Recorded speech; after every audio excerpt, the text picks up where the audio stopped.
Headline: U.S. Senators call Binance repeat offender over $2 billion Iran transfers. Published at 8:38 p.m. February 25, 2026.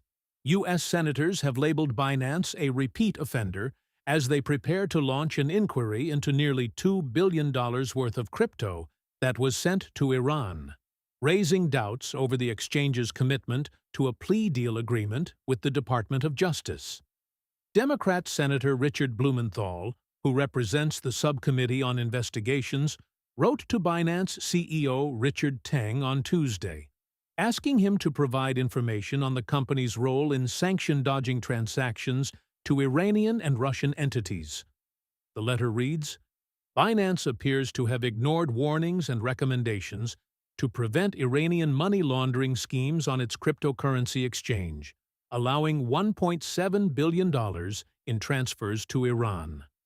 These transactions have helped prop up Iranian-linked terrorist organizations and illicit Russian oil sales.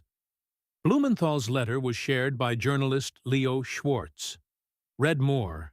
Binance demands the Wall Street Journal remove damaging article.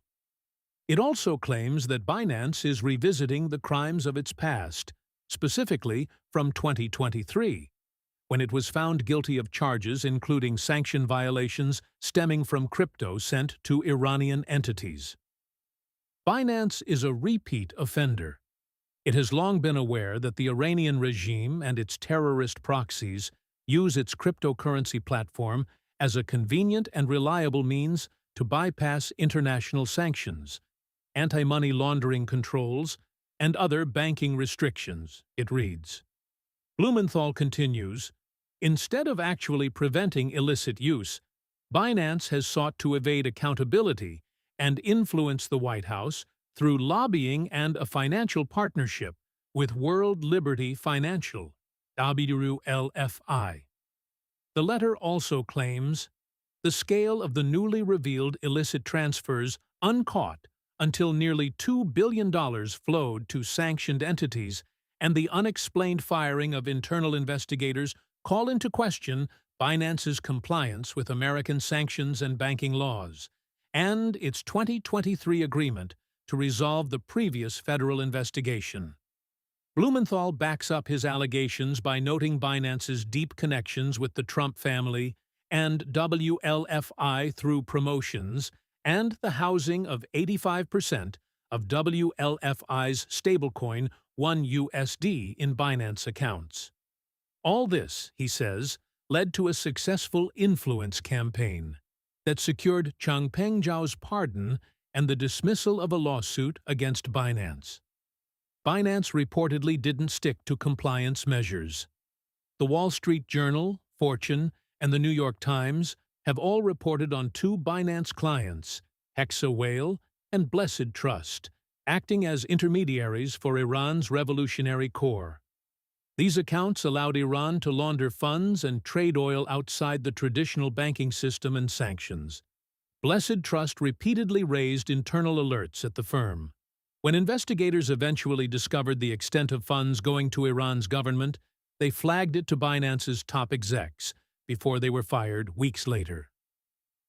Richard Teng has denounced the latest article published by the WSJ as defamatory and damaging, claiming it ignored the responses given by Binance's client. Teng demanded that the WSJ take down its article and make corrections immediately, or else it might take further action. Binance claimed, while you solicited our client's position, your failure to reflect our client's responses is inconsistent with your ethical obligations to remain fair, accurate, and impartial, and suggests an agenda already set, which does not amount to responsible journalism. The crypto exchange refuted how the WSJ framed the firings, noted that it did remove the flagged accounts after they were discovered, and disputed any suggestion that Binance had some sort of access and control over the Blessed account. Blumenthal wants Binance to cough up documents. Blumenthal's inquiry has ordered Binance to submit a trove of documents related to the dubious accounts, the internal reports filed by compliance investigators, use of Binance by Iranians, the use of Tether and $1 in connection to criminals, Binance's use in illegal oil sales, and details regarding the firing of its investigators. This recording is AI-generated. Get more crypto news and investigations at protos.com.